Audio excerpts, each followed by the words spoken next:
Bonjour à toutes et à tous, vous écoutez Cinécast. Salut Thibaut. Salut Guillaume. Aujourd'hui on vous parle de littérature, enfin non, d'adaptation de romans au cinéma. C'est La vie devant soi de Romain Gary, ou Émile Ajar, hein, c'est le pseudo sur lequel il a écrit le livre, qui sort du coup sur Netflix ce 13 novembre, de Eduardo Ponti, avec Sophia Loren et Ibrahima Gueye, ou Gay, je sais pas très bien si comment on prononce, c'est pas grave. Je ne m'avancerai pas sur la prononciation. Voilà, on va arrêter là. Mais petite anecdote quand même, c'est que Eduardo Ponti est le fils de Sophia Loren. Tu me disais ça juste avant qu'on enregistre, donc c'est quand même important à savoir. Alors, de quoi parle ce film ? Si vous avez lu le roman, vous savez plus ou moins, mais on va vous dire un peu, parce qu'il y a une légère adaptation quand même au climat et à l'actualité italienne, bien sûr. Il s'agit du coup d'une action qui se passe à Bari, en Italie, donc c'est l'Italie du Sud. Il fait beau, il fait chaud, ça donne envie déjà.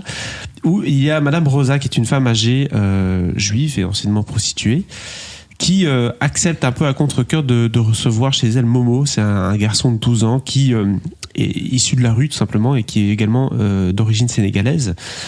Ils ont une relation qui est un peu conflictuelle forcément, puisqu'ils sont pas les mêmes, mais forcément vous l'aurez pu comprendre, il y a certains points similaires entre eux et une relation va pouvoir se bâtir là-dessus. Je propose qu'on s'écoute un extrait de la bande-annonce. Il paraît que tout est écrit et qu'on peut rien changer. Je m'appelle Momo, je suis orphelin. Et je veux tout changer.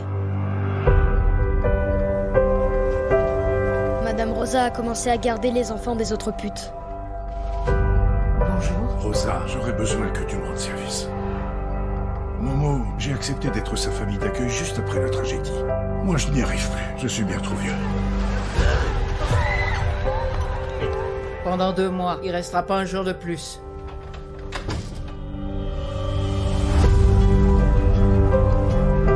Tant que tu vivras chez moi, c'est mes règles qu'il faudra que tu suives. Dans le quartier, on appelait son appartement le refuge. Moi, j'appelais ça un trou à rats.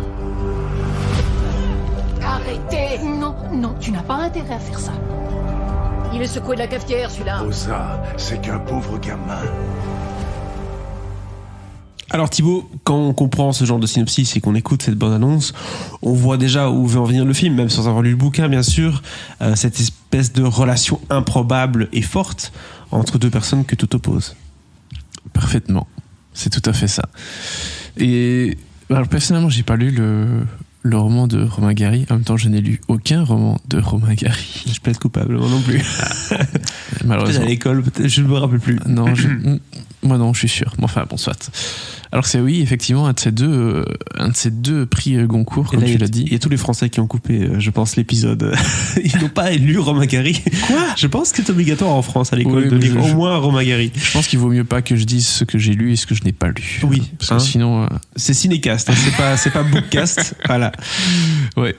Mais bon, voilà. Bon, forcément, c'est une des grandes histoires de Romain Gary, vu que c'est son deuxième Goncourt, sous pseudonyme, parce que on peut pas avoir 2 Goncourt sous le même nom. Enfin, un auteur peut pas avoir 2 Goncourt. Bref. Donc, grand roman de Romain Gary, qui a été effectivement adapté, parce que dans le roman, ça se passe pas à Bari, c'est pas des Italiens, ce sont bien des Français, et je pense que ça se passe à Paris. Donc, c'est presque la même chose, mais pas tout à fait. Tu prends trop de risques, on ne parle pas du bouquin. Je prends trop de risques, ouais, c'est vrai. Mais dites-nous en commentaire si vous avez lu le bouquin ou si vous connaissez un peu les règles du prix Goncourt. Pourquoi est-ce qu'on ne peut pas gagner 2 Goncourt ? Ça nous intéresse. Voilà. Et donc, voilà, Eduardo Ponti a décidé d'adapter cette histoire sur le grand écran pour Netflix. Et il a fait revenir une revenante, Sophia Loren, qui n'avait plus tourné depuis Nine. Je ne sais pas si tu te souviens de ce film, de cette comédie de Rob Marshall, sortie en 2009, avec 2009 Penelope Cruz, Daniel Day-Lewis. C'est une grande comédie musicale. Mais très grande actrice, hein, Sophia Loren. Sophia Loren, ouais. Oui, mais et pourquoi elle a accepté de revenir ? Parce qu'Eduardo Ponti, c'est son fils. Donc, petite faveur à son fils, bien sûr. Bah oui, bien sûr. Et puis, bon, grande histoire quand même. Donc, c'est un beau personnage, le personnage de Madame Rosa, je trouve. Elle avait raison de revenir parce que je trouve qu'elle est très bonne dans le film. Elle est même excellente. Elle est très très bonne. Donc, c'est elle qui incarne cette rescapée d'Auschwitz. Dis donc. Cet épisode, c'est le bordel. Cette rescapée d'Auschwitz, effectivement, qui va prendre soin de prostituées dans la ville de Barry et prendre soin de ce Momo, effectivement, qu'elle n'avait pas du tout envie d'accepter parce que voilà, elle fait pas ça normalement. Voilà, elle s'occupe c'est pas plutôt son taf, oui. des prostituées. C'est une maquerelle d'une certaine façon, hein, on peut dire ça comme ça. Donc les gosses, c'est pas son créneau. Mais voilà, il va se passer ce qui va se passer. Mais c'est difficile d'aller rentrer vraiment dans l'histoire. Non, parce qu'on va pas dévoiler tous les autres personnages ou en couleur du film. Non, c'est vrai qu'il y en a quelques-uns. Il y en a quelques-uns. Forcément, il y a des rencontres, il y a des mauvais passages. On parle d'Italie, donc je crois que c'est surtout ça le principe du film et qui est le plus intéressant pour moi, outre bien sûr la relation entre les deux. C'est que ce film parle d'une Italie qui est assez contemporaine, mine de rien. Enfin, je veux dire, le problème de la migration en Italie, c'est un problème qui est bien connu, surtout dans le sud de l'Italie. Donc Bari, n'en parlons pas. C'est cet enfant d'origine sénégalaise qui peut très bien tomber dans des mauvais coins de la ville et commencer à dealer du shit, etc.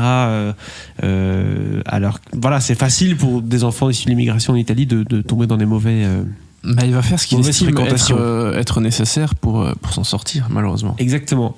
Mais cette Panama Rosa, qui pourtant est une femme aussi avec des cicatrices et un vécu, va pouvoir être un repère. Et c'est ça l'élément principal du film. Oui. Voilà. Mais comme souvent, c'est l'histoire de personnages qui évidemment ne s'entendent pas au début et puis qui vont devoir quand même lier une relation malgré eux, j'ai envie de dire, qui va évidemment pas être de tout repos parce que Momo, c'est pas le dernier à faire des conneries et il va en faire voir des vertes et des pas mûres à Madame Rosa, quoi. Exactement, c'est pas la même chose que de s'occuper de prostituées, ça c'est sûr. Mais ce qui est aussi intéressant, je trouve, c'est que dans ce genre de film-là où il y a deux personnages qui tout opposent, hein, tu sais, le truc classique de tout oppose. Parfois c'est un peu, tu vois, c'est un peu tiré, c'est un peu écrit avec du feutre, hein, c'est pas très fin. Non. Là, forcément, le personnage du jeune garçon, Momo, il est un peu moins, développé, on va dire, ou en tout cas il joue moins qu'elle, ça c'est sûr, mais c'est pas, je trouve ça très naturel en fait leurs interactions et on y croit en fait à cette dame, cette Madame Rosa dans son petit appartement avec son petit entourage, on y croit assez vite et Momo fait le job aussi pour jouer cet enfant perturbé qui du coup est assez muet mais qui n'en porte pas moins. Oui, mais c'est vrai que oui, Sophia Loren fait une très bonne maquerelle. C'est un compliment. Oui.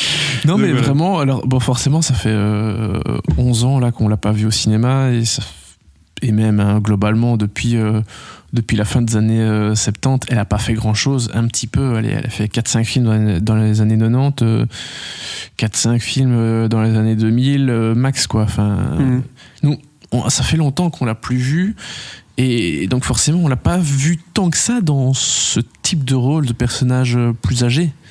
Elle en a pas eu tant que ça, vu que je vais pas calculer son âge, mais à la fin des années. Ça fait 10 ans qu'elle a pas travaillé. Donc, du coup, forcément, ça fait 10 ans qu'on l'a pas vu.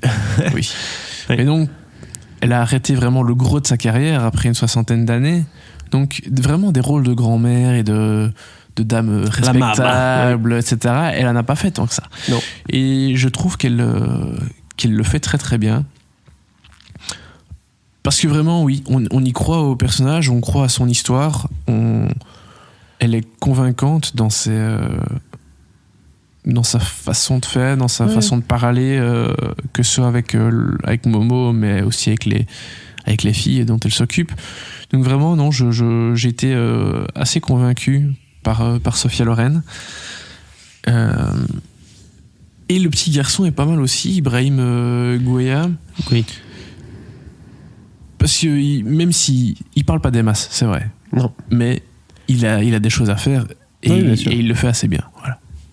Écoute, je pense que vous avez compris de façon ce qu'on veut dire de ce film-là, parce qu'on tourne un peu autour du sujet qui est donc cette relation entre ces deux acteurs-là qui est très bonne.